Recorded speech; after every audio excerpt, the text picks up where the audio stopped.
Welcome to a brand new episode of GRP World Talk Show. तो आज हम बात करने वाले राशिद सर से। जैसे आपने पिछले वीडियो में सर की पूरी जिम देखी, तो अब हम लोग इस वीडियो में जानते, सर से मुलाकात करते कि सर बॉडी बिल्डिंग का शौक़ आपको कैसे लगा। बॉडी बिल्डिंग का शौक़ तो मतलब मैं मेरी एज होंगी मेरे ख्याल से कुछ 17-18 के आसपास होगा, और बस एक शौक़ कैसे, बस एक जिम जाना है अपने आप को। जब मतलब मैं जो भी कपड़े पहनता था, जो भी मैं ड्रेस ख़रीदने जाता था, अब लेने के बाद में मेरे को वो ड्रेस सही से बैठता ही नहीं था। मैंने बहुत बार ट्राई किया कि मेरे को कपड़े ऐसे ढंग से बैठते क्यों नहीं है। हम लोग कोई भी शोरूम में कपड़े ख़रीदने जाते हैं तो हम लोग को जो टैटू जो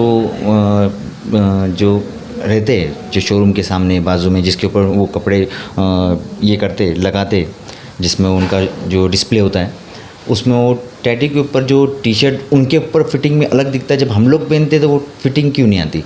तब वहाँ से फिर मैंने वो चीज़ देख के ऐसा मैंने वर्कआउट शुरू किया। मतलब नहीं, अपन कोशिश करते कि हम लोग हो सकता है कि यार इस तरह की हाइट बॉडी पर्सनैलिटी की वजह से ये टी शर्ट पहनता। तब इतना बहुत छोटी उम्र थी, लेकिन समझ में नहीं आता था, लेकिन कोशिश किया उस चीज़ को समझ गया।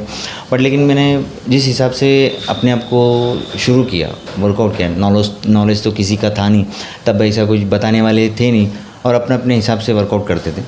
पर लेकिन जैसे जैसे वर्कआउट करने लगा, जैसे जैसे मेरे को अपने आप में चेंजेस आने लगा, तो मेरे को समझने लगा कि कुछ हो रहा है, कुछ बदल हो रहा है। जैसे मेरे जो पुराने जो टी शर्ट है मेरे को तो कभी कभी टाइट होने लगे, तो उसमें कुछ लोग ऐसे रास्ते में मिल गए, क्या सर क्या आप जिम ज्वाइन किए, बाइसेप्स आपके बहुत अच्छे दिख रहे।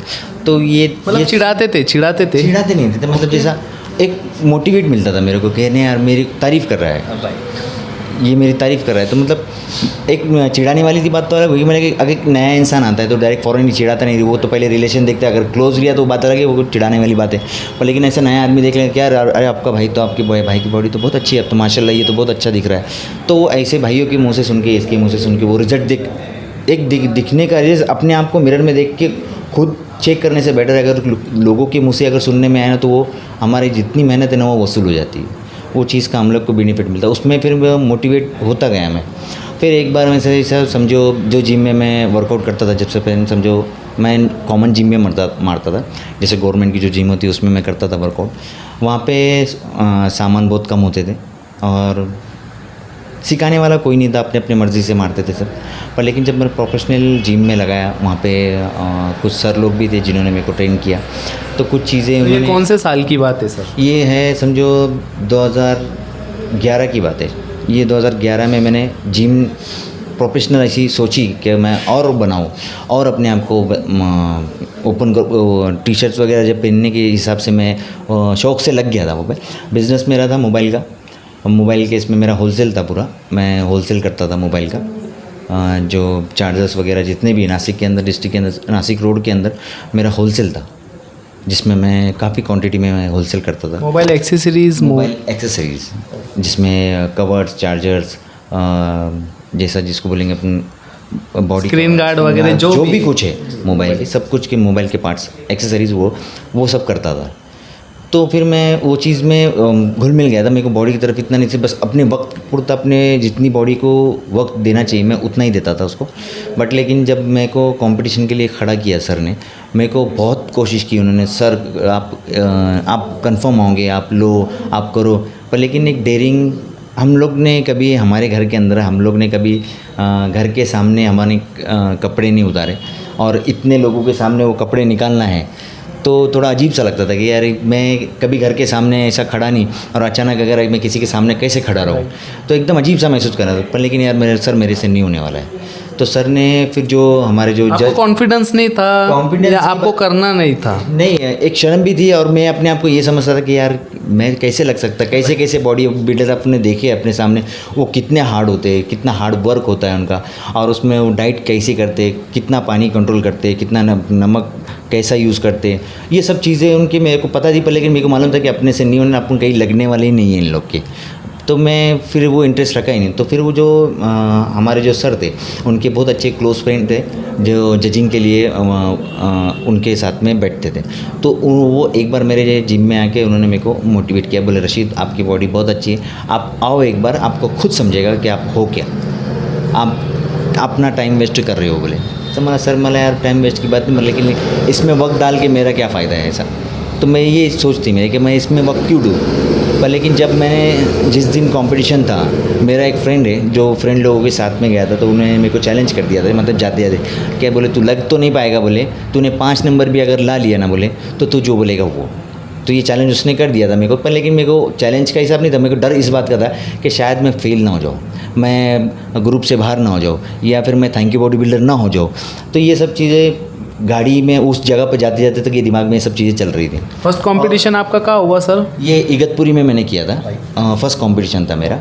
और वहाँ जब पर आपने लाइफ में फर्स्ट टाइम स्टेज पर पैर रखा था, ये आपका फर्स्ट था मेरी लाइफ का फर्स्ट कंपटीशन। और जिसके अंदर समझो जहाँ कर मैं जैसे वहाँ पर गया तो सब बॉडी बिल्डर्स, बहुत सारे बॉडी बिल्डर्स थे जो 55, 60, 65, 75 ऐसे कैटेगरी के थे। और मेरा वेट मेरे ख्याल से कुछ 60 कुछ बढ़ा था, 62 कुछ तो भी आया था समथिंग। तो उन लोग को देख के मैं डर गया था। जब उन्होंने कपड़े काटने के बाद जब पहले वेट चेक करते, जैसे जजेस लोग बोलते पहले वेट चेक करो, फिर उसके बाद में उसका ट्रंक नंबर वगैरह सब कुछ देते, तो उस परेड के अंदर मैं देख के डर के कपड़े काटने लगा कि यार ये लोग मेरी मजाक तो नहीं उड़ाएंगे। और मजाक मीन्स बोले तो इस टाइप की मजाक की जैसे अपने को पता है कि अपने लेग्स कमज़ोर है, और मेरे लेग्स हकीकत में मेरे लेग्स बहुत कमज़ोर थे, इतने कमज़ोर कि ऊपर बहुत अच्छा था ऊपर, लेकिन नीचे कुछ भी नहीं था। आप ट्रेन नहीं करते थे क्या सर? लेग्स का वर्कआउट करने के लिए बहुत ऐसा दर्द होता था, तकलीफ़ होती थी, जैसा पेन जो होता था लेग्स मारने के टाइम पे, कि दूसरे काम जितने भी हैं मेरे वो सब फेल हो जाते थे। आप टालम टाल करते थे। जैसा अभी समझो जो चीज़ जैसे जल्दी बनने वाली अपने को मालूम है, बाइसेप ट्राइसेप बहुत अच्छे लगते हैं, बाइसेप ट्राइसेप जल्दी पंप हो जाते हैं, तो कोशिश ये करते कि कब वो डे ख़त्म और फिर से बाइसेप ट्राइसेप क्यों आ जाए, तो उस पर ज़्यादा फोकस होता था। पर लेकिन तब सिखाने और समझाने वाला कोई नहीं था, तो हम लोग वो मसल जितनी ज़्यादा ऑपरेट होगी ना उतनी छोटी होती जाएगी। बाइसेप और ट्राइसेप बहुत छोटा मसल है, तुम इसको जितना तुम ज़्यादा वर्क में डालोगे ना तो वो उतना ब्रेक होगा, और उसको रिपेयर करने के लिए उसको कुछ एनर्जी जो चाहिए हम लोग को वो नहीं मिल पाता, रिपेयर नहीं हो पाता। तो वो पंप होने के बाद में और दिल बोलता मारने के लिए, पंप होता ना, पंप होने के बाद में मारते मारते आखिर तक वो छोटा ना हो जाए ना तब तक उसको मारते। उस टाइम में आप डाइट वगैरह लेते थे सर?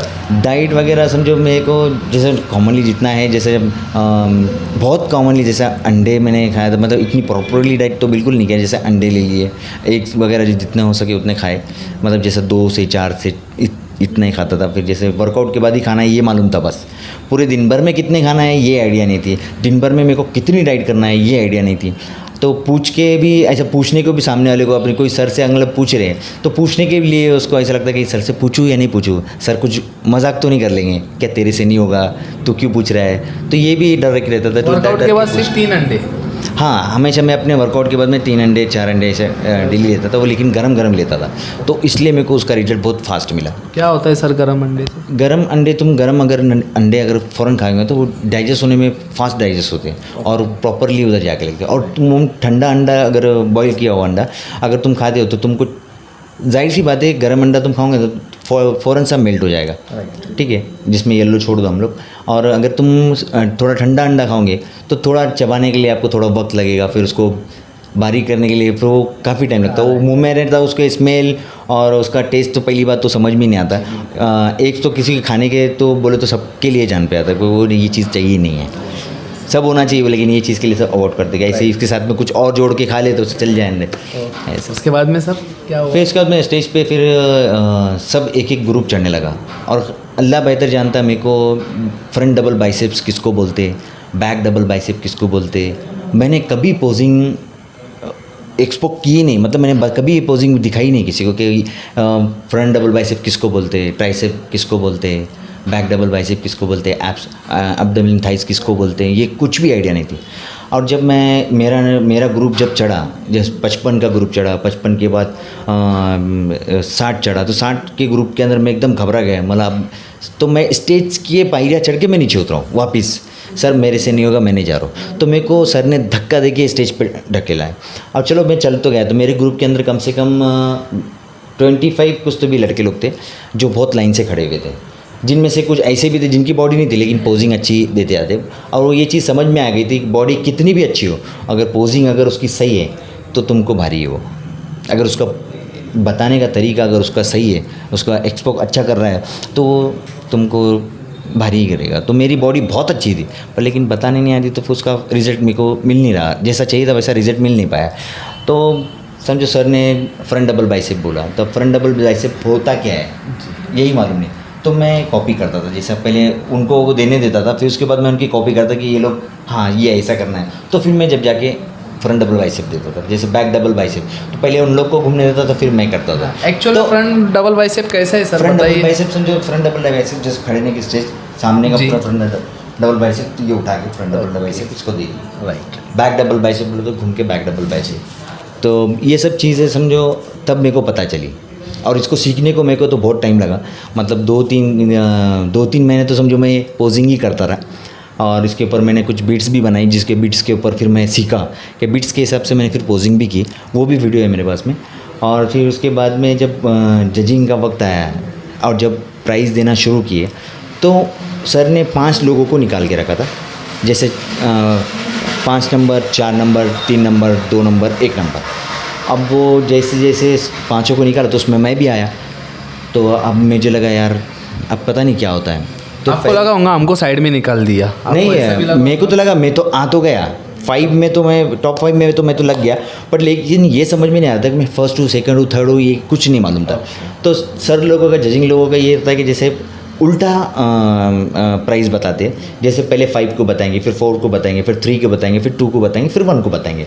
अब जैसे जैसे वो करीब करीब आ रहा था, और मेरे दिमाग में ये था कि पहले वो आया, सेकंड वो आया, थर्ड वो आया, फोर्थ ये आया, यार मैं तो चौथे पे बैठा, तो ऐसा था। तो जब वो 5वें नंबर को जब बुलाया, ट्रंक के हिसाब से बुलाते, जैसे 5वां नंबर जिसको बुलाया तो वो उसको ट्रॉफ़ी दे के किसी के हाथ से उसको लेके उसको आगे खड़ा किया, फिर सेकंड 4th जो आया उसको जाके उसको खड़ा किया, तो 3rd जो आया उसको, तो मेरे माइंड में ये था कि साला मैं तो 4 नंबर पे आ गया। और जब 4 नंबर पे आया तो जब उन्होंने जजिंग ने जब इन्वाउंस किया, जैसे बताया उन्होंने क्या ट्रंक क्रमांक जो भी है मेरा, तो वो सेकंड प्राइज़ पे आए करके। तो वो जब मैंने सुना तो मैं बहुत खुश हुआ क्या यार, मैंने लाइफ का फर्स्ट मेरे टर्न, वो जो मेरा वो पल था ना बहुत अजीब था कि मेरे को कुछ नहीं होने के बावजूद भी मैंने ये सब चीज़ें की और उसमें मैंने सेकंड आया। मेरे दोस्त लोग तो बहुत खुश हुए कि यार नहीं, जो नहीं चाहिए था उससे अच्छा तूने लिया, बोले तेरी बॉडी का रिजल्ट तेरे को पता चल गया तू क्या है। तो मेरे को बहुत इतना मोटिवेट मिला उससे, वहाँ से मैंने जो शुरू किया। और जाहिर सी बात है मैं तो बोलूँगा बहुत बड़ी डेयरिंग लगती है किसी स्टेज के सामने खड़ा रहने, क्योंकि सामने लेडी भी होती है कुछ और जेंट्स भी होते हैं। कुछ लोग बच्चे ऐसे होते हैं जो मजाक भी उड़ाते हैं, जो जैसा कुछ भी गलती अगर हो, छोटी बड़ी बॉडी हो या फिर फैट हो बॉडी के अंदर, तो उसका मजाक भी उड़ाते हैं। वो सहन करना, वो चीज़ को बर्दाश्त करना, वो जो चढ़ता है उसी को पता है कि वो क्या बर्दाश्त कर रहा है, उसके दिल को पता होती है। बच्चे मजाक उड़ाते हैं ठीक है, पर लेकिन जो करता है, जो खड़ा है, उसके दिल को पता है कि वो क्या है और क्या नहीं। होने के बाद ही उसको पता चलता क्या है। तो वहाँ से मेरा जो शुरुआत हुई, वहाँ से जो मैंने दिमाग में डाला इस चीज़ को, तो जो 2011, 12, 13 जैसे मेरी बुक्स में उस टाइम में समझो मेरी जो ये थी, जैसा 11 के बाद में मैंने एक ऐड की। उसके बाद में 13-14 में मैं बहुत अच्छा बन चुका था उस वक्त में मैंने ये सब चीज़ें अभी यहाँ पर लिखा हुआ है, आप लोग को दिख ही जाएगा। जैसे name Rashid Shaikh, age 28 years, weight 67 kg, height 5.7, shoulder 7, chest 41, back shoulder 24, bicep 16, tricep 16, forearms 13, waist 30, hip 37, thighs 23 और काफ है ना सर, काफ्स 15। मतलब बहुत छोटा मसल था, लेकिन मैंने इसको कॉपी कर ली थी। ये देख लीजिए, ये पूरे एल्बम आप देख लीजिए, आपको सेपरेट बताएंगे हम लोग वीडियो में। फिर उसके बाद सर, उसके बाद से फिर मैंने सेकंड कंपटीशन फिर ये अपना पंचोटी के अंदर गंजमाड़ के इधर वहाँ पे की। वहाँ पे भी मैंने डायरेक्ट फर्स्ट ही लिया, वहाँ फर्स्ट आया मैं। और वहाँ पे मेरे पहचान के हिसाब से मेरे जो दोस्त लोग थे, जो मेरे बड़े भाई के बहुत अच्छे दोस्त थे, उन्होंने मेरे को वहाँ पे सबके सामने मेरे ख्याल से कुछ 2000 रुपीज़ उन्होंने मेरे को पर्सनली दिया कि मैं राशिद को मेरी तरफ से देता हूँ करके। तो वो चीज़ सब बहुत मेरे लिए इम्पोर्टेंट थी कि यार लोगों को ये चीज़ पसंद है, और उसमें मेरे को बहुत अच्छा मोटिवेट मिलता है। बस जब से लेके आज तक समझो, जब तक अभी तक समझो लॉकडाउन के हिसाब से कंपटीशन भी नहीं हुए, और पिछले साल समझो मैंने खुद होके खेला भी नहीं, तो तब से मतलब 2 साल छोड़ दो, तो मतलब मैंने तब से लेके मतलब 13, 14, 15, 16, 17 और 18 तक मैंने कम से कम इतने सारे ट्रॉफीज़ जीती। जैसे 28-30 तक मैंने कंपटीशन उसमें खेल ली थी। आपके पास अभी राइट नाउ वो ट्रॉफीज है सर? सब स्टार्टिंग में सर आपको कौन सी ट्रॉफी मिली? स्टार्टिंग में मेरी ट्रॉफी वो तो है नहीं, वो तो घर पे है, पर लेकिन उसके बाद की जो ट्रॉफीज़ जो है वो मेरे पास में लगी हुई है। जैसे अलग अलग है, जैसा ये है बालाजी श्री है, फिर उसके बाद में ये मिस्टर इंडिया उनके हाथ से मिली हुई है, कोई बिल्डर्स थे उनके। फिर जैसे ये नासिक श्री एक मारी थी फर्स्ट, इसमें मैं फर्स्ट आया था। जैसे ये अच्छे जाने पहचाने से ये भी मिले थे मुझे, ये फर्स्ट। उसके बाद में सर? उसके बाद में फिर नासिक श्री लिया है, ये ट्रॉफी ली। फिर जैसे अभी ये शिरडी की है, ये भी बहुत अच्छे जाने माने विजय राव दादा पदक। जैसे और जिनकी जो तस्वीर, जिनकी ऊपर जो बॉडी बिल्डिंग की फोटो, ये इनका नाम है किरण पाटिल। ये बहुत जाने माने और बहुत मेहनती और बहुत कम इसमें ऊपर आए हुए ये बॉडी बिल्डर हैं। जो शिरडी के अंदर इनका जिम भी है, और मेरे ख्याल से कुछ हर साल बॉडी बिल्डर के लिए कंपटीशन रखते हैं, उनके तरफ से रहता है। मतलब बॉडी बिल्डर का कंपटीशन का जो भराते हैं, उनके दिल को मालूम है कितना खर्चा आता है, और उनको मोटिवेट करने वाले बॉडी बिल्डर ही होते हैं। जैसे देखने के बाद चीज़ समझ में आती है कि हम लोग को जिम जाना चाहिए, कि हम लोग कैसे दिखते हैं, हम लोग को कपड़े ढंग के नहीं आते। आदमी ने सिर्फ वर्कआउट करना चाहिए, जैसे जो वर्कआउट जिस हिसाब से करते हैं आदमी, जस्ट आके टाइम पास कर दिया चला गया।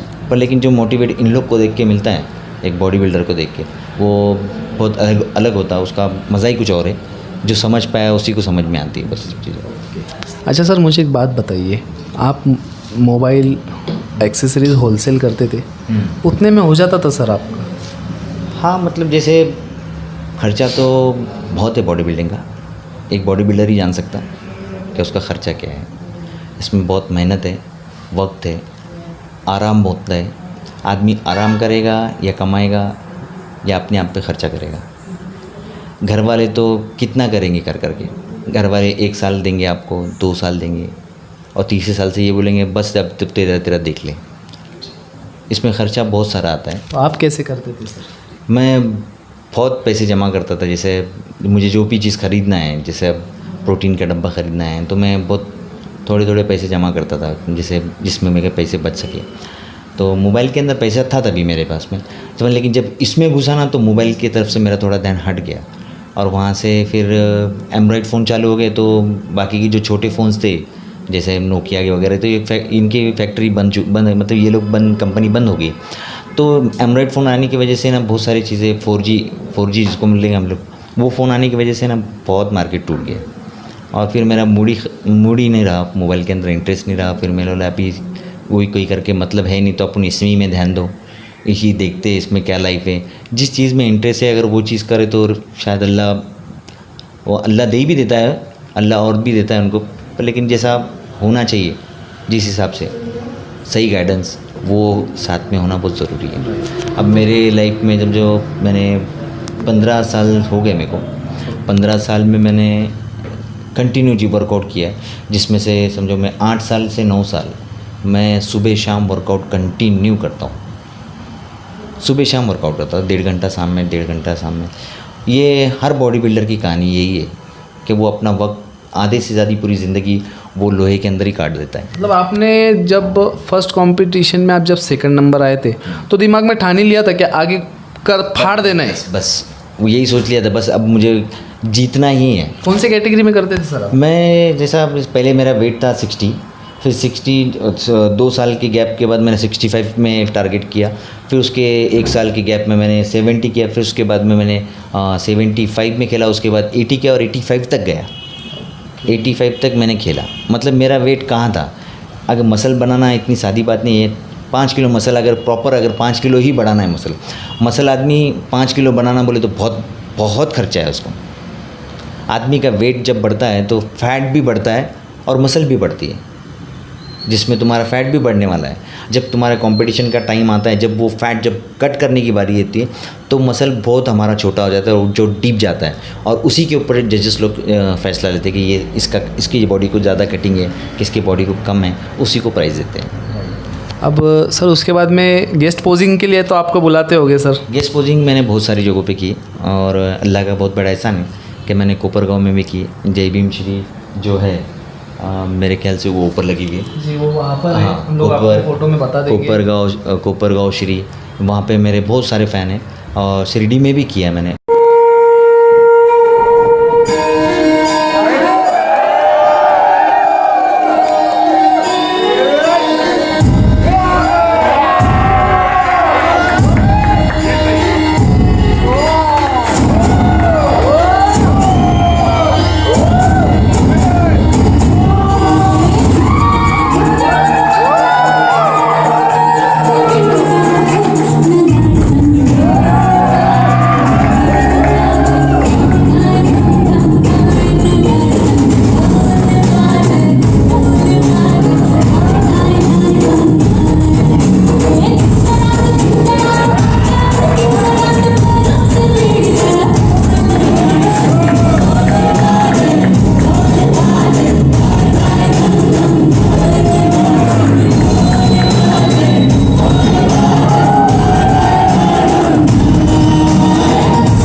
मतलब अल्लाह का बहुत बड़ा एहसान है कि नासिक के अंदर भी कहीं पे भी अगर मैं जिम कर सकता हूँ, जैसे 14X है, जैसे तलवरकर है, गोल्ड है, तो ये जगहों पे मैं जाता हूँ, वर्कआउट करता हूँ अपने, जहाँ पर अपने मेरा मन करा और कोई मेरे को देख कर जिस तरह से वर्कआउट करता हूँ उनके रूल्स फॉलो करके, जैसे रूल्स उनके जो भी रूल्स होते हैं वो रूल फॉलो करके उनके पास, तो मेरे को कोई मना भी नहीं करता कि रशीद सर आप फीस नहीं दे रहे, आपने आप मत आओ इधर।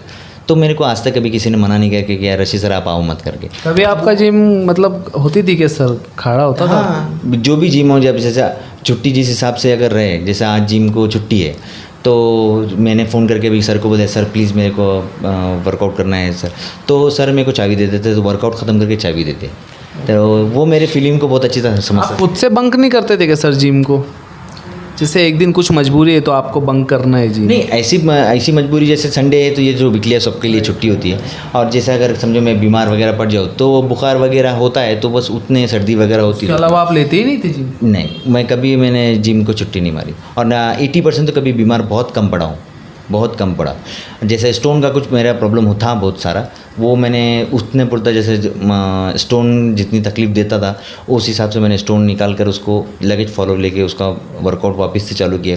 और ऐसे ऐसे स्टोन थे, जैसे स्टोन तो प्रोटीन ज़्यादा इंटेक होने की वजह से होते, नॉलेज कम था, समझा रहे और सिखाने वाले बहुत कम थे। लेकिन अभी तो बहुत सारे लोग हैं ऐसे जो समझाते हैं और सिखाते भी हैं, और उन लोग को सुनना भी चाहिए और उन लोग को फॉलो भी करना चाहिए। अच्छा, और उसके बाद में ठीक है सर, ये आपका हम लोगों ने देखा आपकी कुछ एड्स भी है, तो फिर उस बारे में एड्स तो मतलब मैं जो मेरा एक दोस्त है जो मेरे पे मतलब बहुत, मैं उसको मेरे को देख के बहुत खुशी होती है, तो बहुत अच्छा दोस्त है मेरा। तो उसने एक बार मेरे को खुद बोला कि एक फ़ोटो शूट कर।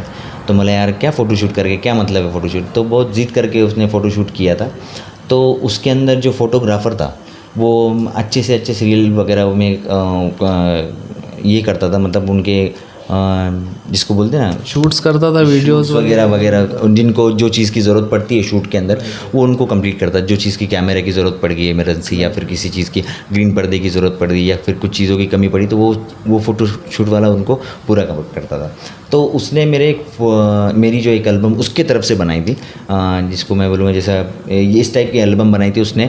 और उसने एक जो ये थे प्रोड्यूसर, उनको बताई थी उन्होंने, तो बोले ठीक है, बोले हम लोग देखेंगे इसके बारे में, सोचेंगे। बस उन्होंने इग्नोर करके छोड़ दिया था मेरे तो को। सर के कुछ एड्स से जो हम लोग देखते हैं वीडियो में, बनेंगे सारे काम, क्योंकि एक नाम करे तीन को तमाम।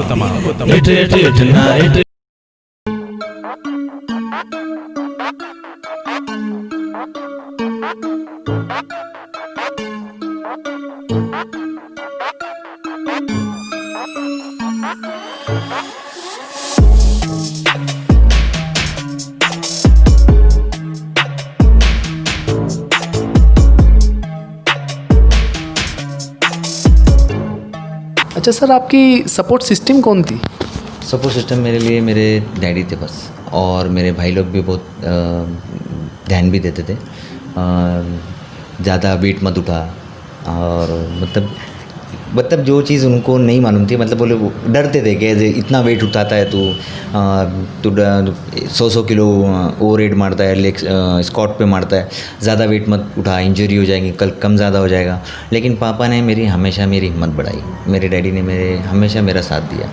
तो ये मेरे डैडी जो थे, तो ये टाइम में मतलब उस वक्त उनके टाइम में जब हम लोग बहुत छोटे थे, तो उनको बहुत शौक़ था, जैसा एक जिम का बहुत शौक़ था।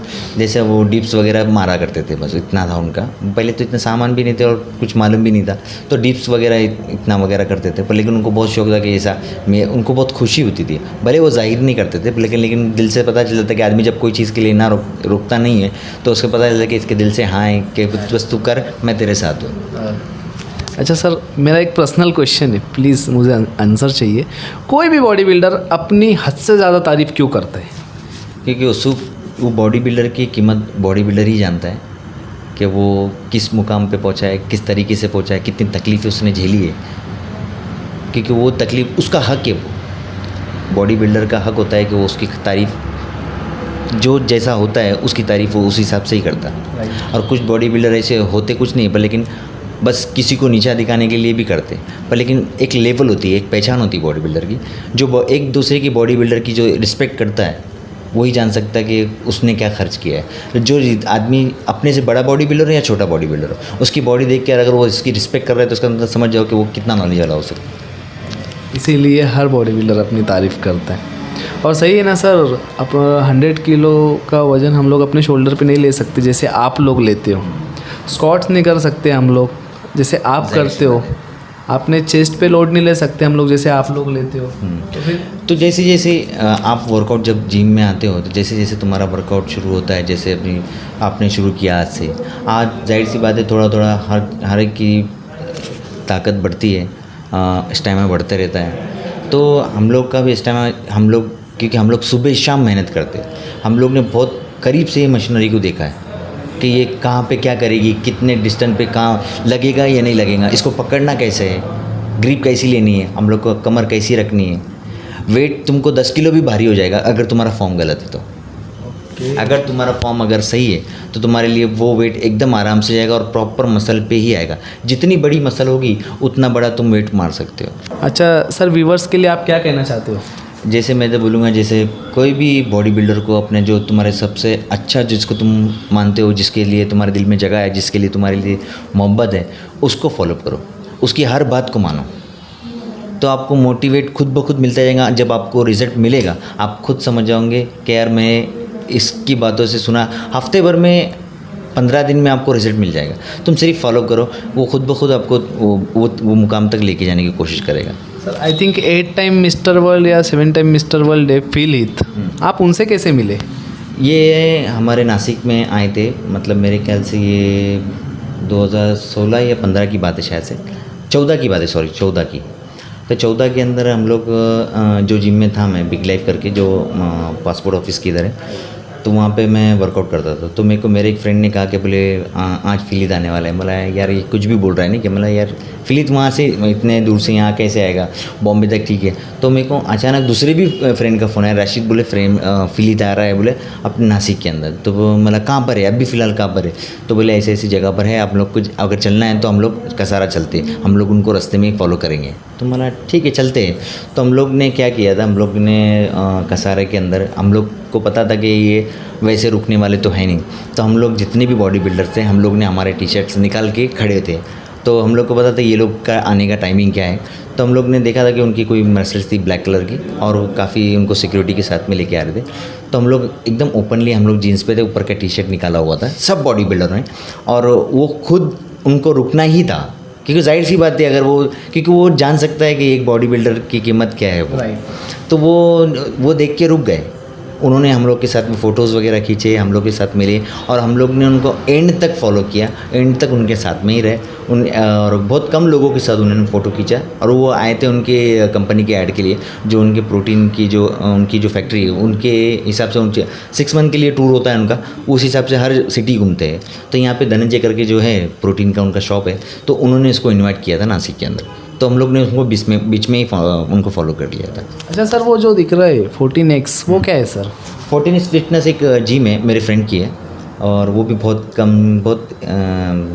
छोटे से मतलब बहुत गरीब से ऊपर आया, आज अल्लाह का करम है, उसका बहुत अच्छा जिम है, और मैं हर चीज़ के लिए सपोर्ट करता है, कोई भी चीज़ होने दो। मेरे लिए भी उसने बहुत सारी सपोर्ट की है, जैसे कई चीज़ों में, जैसे उन्हें जैसे वर्कआउट के बारे में बोलो, या फिर कभी भी एनी टाइम उसको मैं कभी भी बोलता ना, तो मेरे को जिम करना है सर, तो वो जिम मेरे लिए ओपन करता। लॉकडाउन के अंदर भी उसने मेरे को बहुत साथ दिया, लेकिन मैं अपने आप को ये नहीं करना चाहता कि मेरी वजह से उसको तकलीफ़ ना हो, तो इसलिए मैंने लॉकडाउन में सिर्फ मैंने वर्कआउट बंद कर दिया।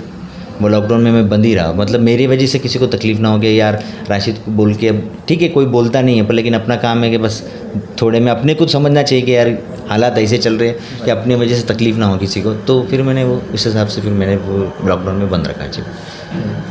अच्छा सर, अब्बा के अलावा आप और किसको स्पेशल थैंक्स करना चाहते हो? थैंक्स तो मेरे भाइयों को कहूँगा, उन्होंने भी मेरा बहुत साथ दिया जगह जगह पे, जहाँ पे मेरे को ज़रूरत पड़ी सपोर्ट किया। फिर उसके बाद मेरी शादी हो गई, फिर उसके बाद भी मेरे को बहुत सारा सपोर्ट मिलता है फैमिली से, ऐसा कुछ नहीं। अब यहाँ पर भी हूँ तो फैमिली है, मेरे मामू हैं, जिनके जिम में मेरे को ये जिम उन्होंने डाल के दिए। अब इससे मुझे दूसरे से तीसरी जिम, ये प्लान है मेरा कि हर जगह पे इंशाल्लाह जो दूसरे जो ब्रांड होते हैं, जो एक दूसरे को हर एक जगह से दूसरी जगह पे जिम खोलने की कोशिश करते, तो इंशाल्लाह मैं भी कोशिश करूँगा कि एक जगह से दूसरी जिम, एक से दूसरी जिम कब होगी। सो मच सर, आपका हमें कीमती वक्त देने के लिए, और हम भी दुआ करते हैं कि आपके फ्रेंचाइजी हर जगह आए सर, AS फ्रेंचाइजी हर जगह आए। तो वीडियो देखने के लिए बहुत बहुत शुक्रिया। और जैसे कि हमने बताया कि सर एक खुद पर्सनल ट्रेनर भी है सर, आप ट्रेन कर सकते हो ना? कि ओके, पर्सनल ट्रेनर भी है, सर का फेसबुक अकाउंट है, सर का इंस्टाग्राम अकाउंट है, आप वहाँ पर जाके उन्हें फॉलो कर सकते हो। और सर ने ऐसा कहा है कि बहुत जल्द वो अपना यूट्यूब चैनल स्टार्ट करने वाले, तो आप वहाँ पर भी उन्हें सब्सक्राइब कीजिए। जैसे ही उनके यूट्यूब चैनल की लिंक आएंगी, हम लोग इस वीडियो के नीचे डिस्क्रिप्शन बॉक्स में डाल देंगे। और उसके बाद में सर मैंने जब यहाँ देख रहा था सर, यहाँ पर भी कुछ है, ये क्या है सर? ऑफिस सब जब जो मैंने जीती हुई और भी है, बहुत सारी है, जैसे ये सब जीती हुई ट्रॉफीज़ है। जैसे के वाक श्री है, नासिक श्री है, बहुत सारी। मैं के वाक की 3 के वाक श्री खेल चुका हूँ मैं, और दूसरी भी है जिसमें नासिक श्री भी है। मतलब ऐसे तो फर्स्ट प्राइज़ में ही रहते थे सर आप? नहीं, सेकंड प्राइज़। मतलब मैं खाली हाथ नहीं आया, खाली हाथ कभी नहीं आया। मेरे को खाली हाथ कभी नहीं भेजा। मैंने जब से स्टार्ट किया मैं खाली हाथ तो कभी नहीं आया। कुछ ना कुछ लेकर आते पहले थे 5 नंबर क्यों ना हो, बस दिल को तसल्ली हो जाती है कि भले शुक्र है ऊपर वाले का, मेरे को फर्स्ट नहीं, सेकंड नहीं, थर्ड नहीं, बस जो भी मिले अल्लाह का शुक्र है। मिल तो गया, खाली हाथ तो नहीं आया। जी बेशक, वो तो बात सही है। बस वही मतलब जब तक कंपटीशन चले तब तक मैंने सब प्राइज़ लिए, 5, 4, 3, 2 जो मिले। और फर्स्ट प्राइज़ तो 2 बार आप और नासिक। ऐसा भी नहीं किया कि जैसा अरे यार इसके वजह से मैं सेकंड आ गया, यार इसने ये इतना ऐसा होने के बाद इसने कैसा सेकंड लिया। पर लेकिन वो सब चीज़ें स्टेज के ऊपर अच्छी भी नहीं लगती करने के लिए, कि कोई कुछ बॉडी बिल्डर ऐसे है गुस्सा आ जाता, नाराज़ हो जाते, जैसे ट्रॉफीज़ को छोड़ देते, नहीं लेते, हमको नहीं चाहिए क्योंकि आपने चीटिंग की। ऐसा चीटिंग वीटिंग का नहीं, क्योंकि जजिंग तो कोई दुश्मन तो होते नहीं है कि तुम्हारे साथ चीटिंग करेंगे। तो उन लोग का, दूसरे बॉडी बिल्डरों का ऐसा होता है कि जैसे यार मेरे साथ चीटिंग किया उन लोग ने। हालांकि जाहिर सी बात है जब तुम में कमी देखी गई है, जाहिर सी बात है जब कमी देखी तभी तो रिजल्ट मिलता है, तभी तुमको रिजल्ट मिलेगा कि क्या यार कमी है तभी तो तुमको दिया। ऐसा नहीं कि तुम्हारा दुश्मन है या तुम्हारे को कोई ज़बरदस्ती तुमको चढ़ाया उन्होंने, तुम खुद चढ़े, तुमने देखा और उनकी बॉडी के हिसाब से उनको तुम्हारा पोजिंग तुम्हारा उसके हिसाब से सही नहीं था, जिसको पोजिंग करना चाहिए उस हिसाब से उसने पोजिंग की, उस हिसाब से उसने फर्स्ट आया, तुम सेकंड आए। तो उसमें नाराज़गी लोग महसूस करते, नाराज़ हो जाते, ट्रॉफी छोड़ के चले जाते। तो ये सब चीज़ें मैं तो खास करके बॉडी बिल्डरों के लिए तो मैं तो ये बोलूँगा कि जब भी कंपटीशन कोई रखता है तो कुछ बच्चे लोग ऐसे जो नॉलेज तो है नहीं, पर लेकिन बॉडी बिल्डर चढ़ जाते हैं स्टेज पे, करते भी है, पर लेकिन नाराज़ हो जाते, ट्रॉफी छोड़ देते, ट्रॉफी फेंक देते। तो ये सब चीज़ें जो कंपटीशन जिसने रखा है कंपटीशन, उसके दिल पे क्या बीतती होगी उस वक्त कि यार मैंने इतना बड़ा खर्चा किया और उस स्टेज पे ये लोग ट्रॉफी फेंक रहे हैं, उसका इंसल्ट कर रहे हैं। तो ये सब ठीक नहीं लगता। ऐसा ये सब भले स्टेज के पीछे करो, पर लेकिन पब्लिक के सामने जो ऑनर है जिसने रखा है उसको नाराज़गी महसूस ना हो कि यार ये सब क्या है, वो उसका दिल टूट जाता। उसके बाद से फिर वो नेक्स्ट ईयर रखना वो भी छोड़ देता। और सर स्टार्टअप वालों के लिए आपकी कुछ टिप्स, जिसे जिम स्टार्ट करनी है वगैरह, तो ऐसे लोगों के लिए कुछ टिप्स, जैसे उन्हें पता ही नहीं ना सर जिम स्टार्ट कैसे करें, तो मैं तो यही बोलूँगा, जिम जहाँ भी तुम मार रहे हो, जहाँ भी तुम करते हो, सबसे पहले तो मैं यही बोलूँगा, सबसे पहले तुम्हारे जो कोच है तो आप उन्हीं को फॉलो करो, जैसे वो बताते वैसे ही करो, उनके अगेंस्ट मत जाओ जैसा वो करते, क्योंकि वो कुछ नॉलेज है तभी तो वो जिम में रखे हुए हैं।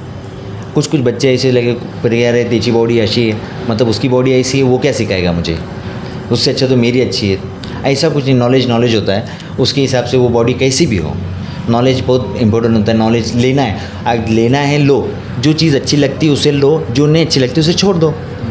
जिसमें तुमको लगता है कि इसमें मेरा फ़ायदा है, अच्छा लग रहा है, तुम्हें रिज़ल्ट मिला तो माशाल्लाह रखो, नहीं में रिज़ल्ट मिला छोड़ दो उसको, कुछ और लो बस। Thank you so much sir. आपने देख लिया कि किस तरीके से सर की जर्नी थी। सर ने कुछ टिप्स भी बताए, ट्रिक्स भी बताए और सर ने हमें कुछ रूल्स भी बताए। तो आप चाहते हो कि सर के साथ आपको वर्कआउट वगैरह सर आपको ट्रेन करे, तो नीचे डिस्क्रिप्शन बॉक्स में सर का नंबर ऑलरेडी हमने दे चुका है, पिछले वीडियो में भी दिया था, इस वीडियो में भी दिया था। आप उस नंबर पर कॉल कर सकते हो और कुछ लिमिटेड ऑफर्स है आपके लिए, तो आप इस जिम में इंटर कर सकते हो। फ़ीस वगैरह आपको सब हमने पिछले वीडियो में भी समझा दिया था। वीडियो देखने के लिए बहुत बहुत शुक्रिया। वीडियो को लाइक करें, कमेंट करें और GRP वर्ल्ड चैनल को सब्सक्राइब करें। मिलते हैं नेक्स्ट वीडियो में। जय हिंद।